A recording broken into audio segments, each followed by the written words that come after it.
బ్రహ్మశ్రీ మేడిచెర్ల ఆంజనేయమూర్తి గారి గురించి డాక్టర్ విటి విక్రమాదిత్య గారు పరిచయవాడు. మేడిచెర్ల ఆంజనేయమూర్తి గారు ఉభయ భాషా ప్రవీణ ఏ అను యోగ్యతా పత్రమును ఆంధ్ర విశ్వవిద్యాలయం నుండి 1937వ సంవత్సరమున పొందినారు.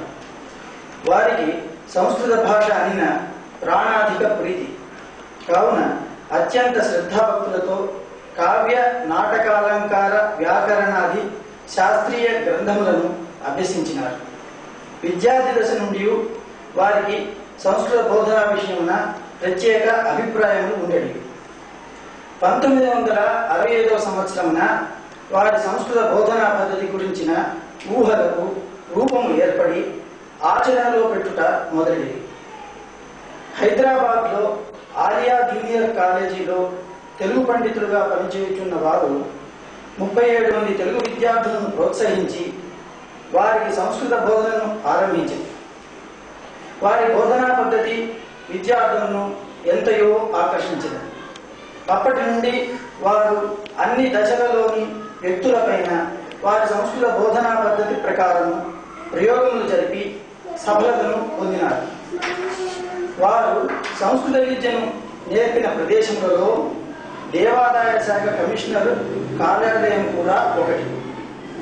విద్యార్థుల కోరికపై సంస్కృత ప్రవాహిని గ్రంథమాల పేర 5 పుస్తకములను రాసి ప్రచురించినారు. తెలుగు సంస్కృతము అను శబ్దకోశమును రాసి ప్రకటించినారు.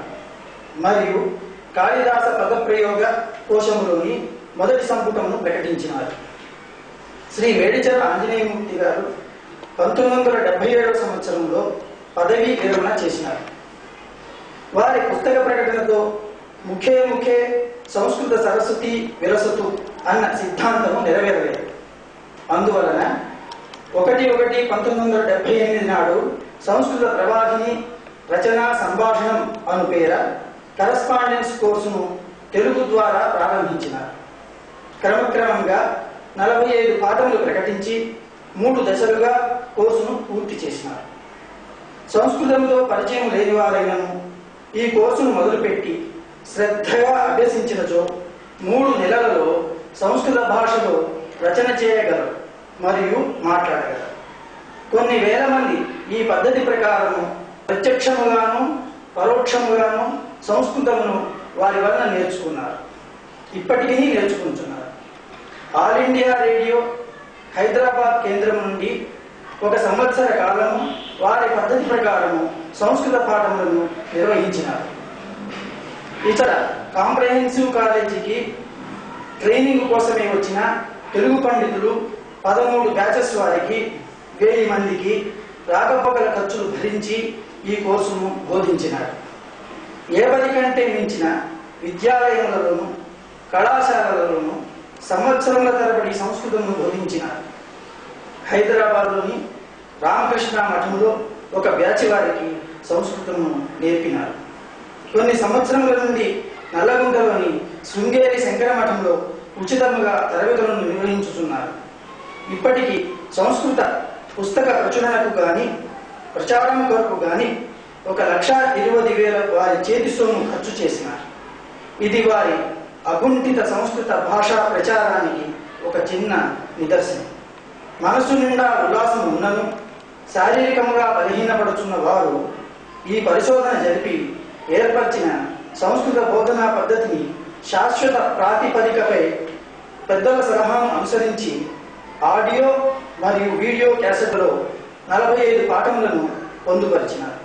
హైదరాబాద్లో సంస్కృతోపాధ్యాయ శిక్షణ కేంద్రం ఒకదానిని సంస్కృత ప్రవాహిని ట్రస్ట్ ద్వారా స్థాపించి తెలుగుదేశంలోని అన్ని జిల్లాల వారికి ప్రాతినిధ్యమును సమకూడినట్లు సమర్థులైన అభ్యర్థులను ఆహ్వానించి వారికి 3 నెలల కాలం చొప్పున గట్టిగా శిక్షణనిచ్చి వారిని వారి జిల్లాలకు సంస్కృత భాషా ప్రచారకులుగా పంపవాలని వారి ముఖ్య సంకల్పం.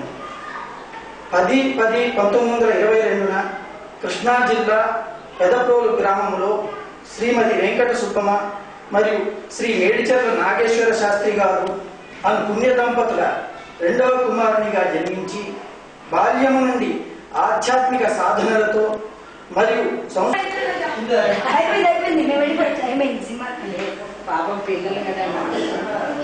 మేడిచెర్ల ఆంజనేయమూర్తి గారి సతీమణి శ్రీమతి సరస్వతి గారు వారిలో సగభాగమే సహచరిణి అయి వారి శ్రీవారి కార్యక్రమములలో పూర్తిగా సహకరించి జయప్రదము గావించినారు. ఈ పుణ్యదంపతులకు 3 మగ సంతానం మరియు 6 పుత్రికలు.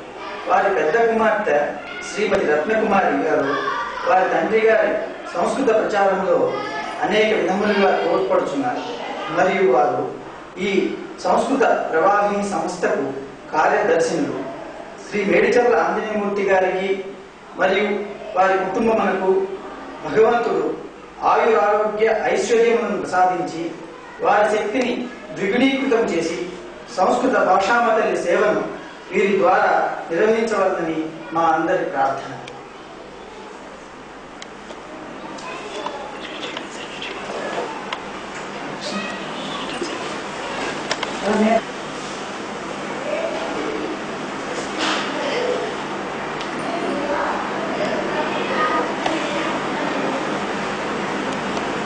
కొనుక్కుంటారు కదా, తర్వాత మనం మామూలుగా చెప్తాం.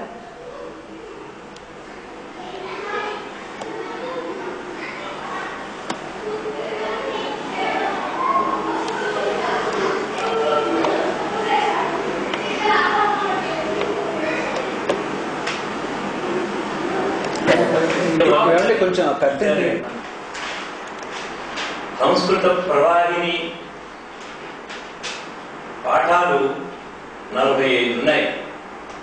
ఈ 45 పాఠాలు మీకు తెలుగు ద్వారా నేర్పబడతాయి. 45 పాఠాలు మీరు నేర్చుకునేటప్పటికీ సంస్కృతం బాగా వస్తుంది. మీకు మాట్లాడడం వస్తుంది, రాయడం వస్తుంది. అయితే మనం తెలుగు భాష ద్వారా నేర్చుకుంటున్నాం. తెలుగు భాష మనకు బాగా వచ్చు. మనం మాట్లాడతాం, రాస్తాం. అలాంటి మనకు బాగా స్వాధీనమైనటువంటి తెలుగు భాష ద్వారా సంస్కృతం నేర్చుకుంటున్నాం. అంటే సంస్కృతం ఎక్కడో ఉంది, తెలుగు ద్వారా దాన్ని ఎక్కడో నేర్చుకుంటున్నాం అనుకోక్కర్లేదు. తెలుగు భాష నిండా సంస్కృతం ఉంది. తెలుగు నేర్చుకున్నా, సంస్కృతం నేర్చుకున్నా పూర్తిగా నేర్చుకున్నట్టే లెక్క. ఎందుకంటే తెలుగు భాషలో కదా. అలాంటప్పుడు తెలుగులో విభక్తి ప్రత్యయాలని కొన్ని ఉన్నాయి. అది రాకపోతే సంస్కృతం రాదు. తెలుగులో విభక్తి ప్రత్యయాలు ప్రథమా విభక్తి అని, సంబోధన ప్రథమా విభక్తి అని, ద్వితీయా విభక్తి అని, ఇలాగ 7 విభక్తులు 8 విభక్తులు ఉన్నాయి. వాటి ప్రత్యయాలు తెలుగులో ముందు తెలుసుకుంటేనే కానీ సంస్కృతంలో విభక్తులు తెలుసుకోవడానికి వీలు. అందుకోసం మనం ముందు ఏం నేర్చుకోవాలి? తెలుగు ప్రత్యయాలు ముందు నేర్చుకోవాలి. అదేమిటో ఇప్పుడు నేను చెప్తాను. మీరు తెలుగు చదువుకుంటున్నారు, గొడవలకు పోయి నేర్చుకున్న వారే, కానీ వచ్చి రాకుండా ఉంటుండొచ్చు. మీరు వాటిని చక్కగా వచ్చేట్టు చేసుకుంటే మనకి ఇంకా సంస్కృతం నేర్చుకోవడం కష్టం కాదు. అందుకోసం మనకి ఏం కావాలి? ఇప్పుడు తెలుగు ప్రత్యయాలు నేర్చుకోవాలి. ఏం నేర్చుకోవాలి? తెలుగు ప్రత్యయాలు మీరు నేర్చుకోవాలి. వచ్చి రాకుండా ఉన్నటువంటి తెలుగు ప్రత్యయాలని గట్టిపరుచుకోవాలి. నేను ఇప్పుడు అనిపిస్తాను మీ చేత, మీరు అనండి. డు ము ఊ లు ప్రథమా విభక్తి. ప్రథమ అన్నప్పుడు పట్టులో చుట్టూ ఉండే అక్షరం పలకాలి. ప్రథమ ప్రథమ ప్రథమ విభక్తి అని పలకాలి. ఎలా పలకాలి?